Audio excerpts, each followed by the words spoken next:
Happy Saturday. Hello everybody, I'm Cheryl Wolverton. James Wolverton, and welcome to the 4th day of December, the 4th day of the beer Advent calendar from Costco and the single barrel from Lexington Bourbon Society.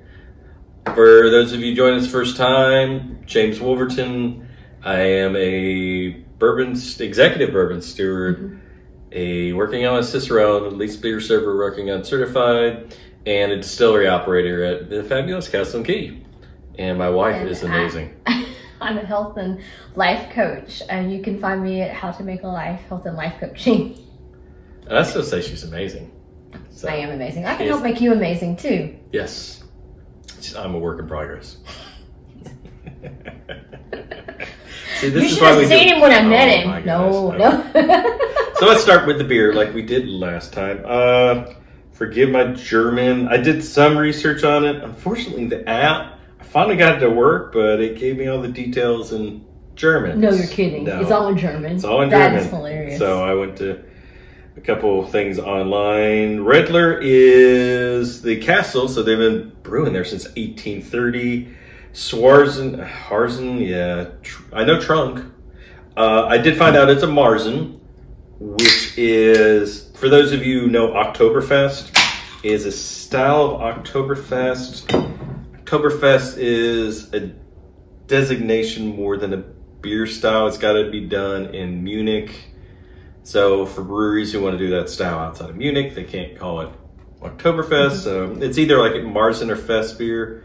Marzen is first, and it's darker. Fest beer is lighter, because we like to drink lighter beers, is what the study said. So this is not off the subject, but so Oktoberfest, the fact that it has to be made in Munich, right?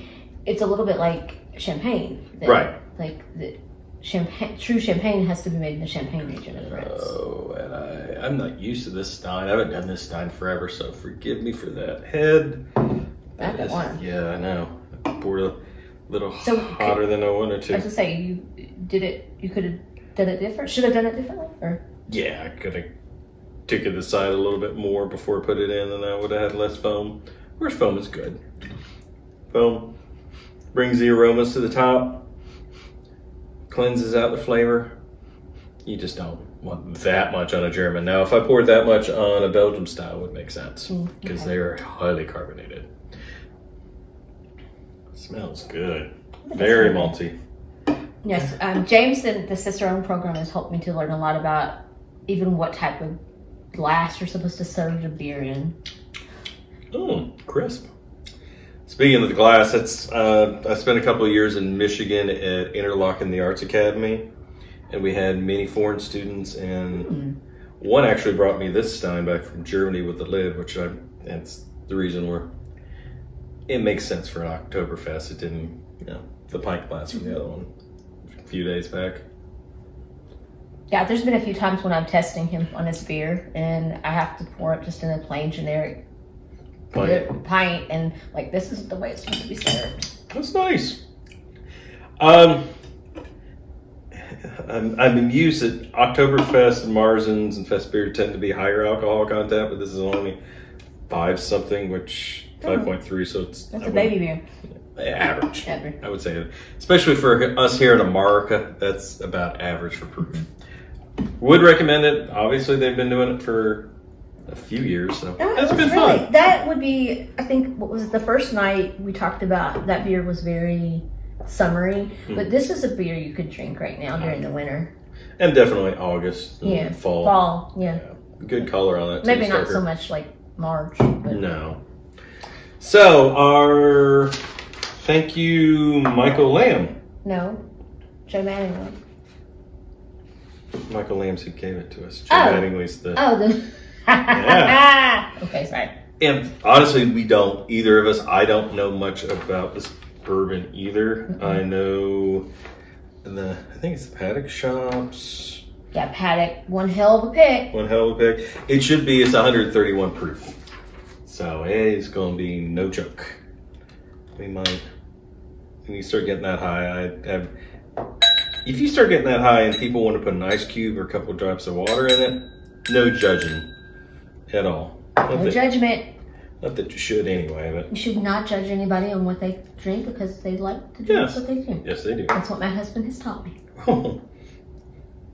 I wondered if it would smell as hot without knowing the proof, but I think it still You would. would know it. Oh yeah. Or even me. Wow, yeah.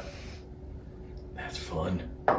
It's fun. Opens up your sinuses. It's great. It is proofed.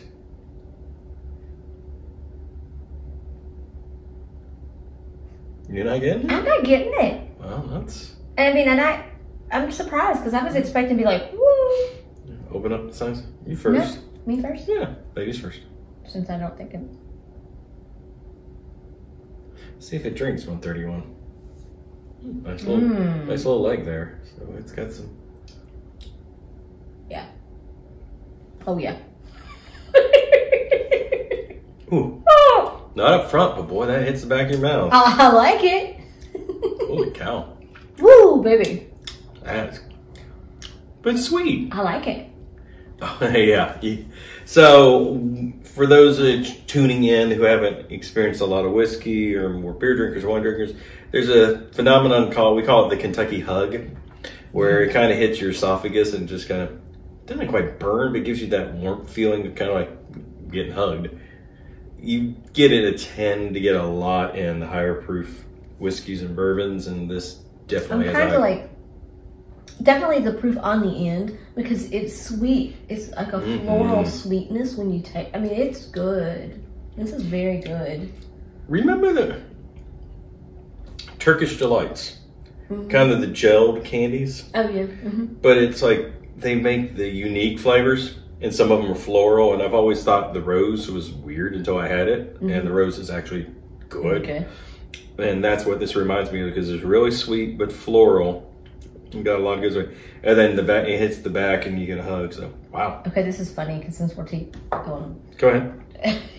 this would be really good with like an angel food cake. Oh, yeah. Like an angel food cake. Some light, like dessert. It's just so... I guess. I don't know. I think the proof, it might overwhelm any... You would have to have a heavy food to go with that proof in the warm. You want to put a little bit of water in? No. Actually, I don't think it needs it. I mean, it's warm, but it's not overwhelming. It doesn't drink like 130. Of course, I don't know what 131 drinks like. I haven't had one of those in a while. But well, thank you. That was really good. Yeah. I was usually the higher proof ones that are like, oh no, but that's a really nice. Yeah, floral, sweet, hug at the end. Nothing overwhelming on that. I think a lot of people are probably going to be scared away when they see the proof, but it's very approachable. When I was looking at some of the proofs, I'm like, oh, but yeah. We're not like we did 4 years ago. We've kind of learned. We've grown up. Yes, we've grown up. How they grow. So, thank you guys for tuning in. We will see you tomorrow night. The Marzen, because we can't say Oktoberfest because it wasn't made in that part of Germany. But really nice. And thank you, Michael Lamb, again. Wow, that's a pleasant, good surprise. When One Hell Pick, was that the name of it? Cats by 90. Cats by 90, yeah. Of course. So.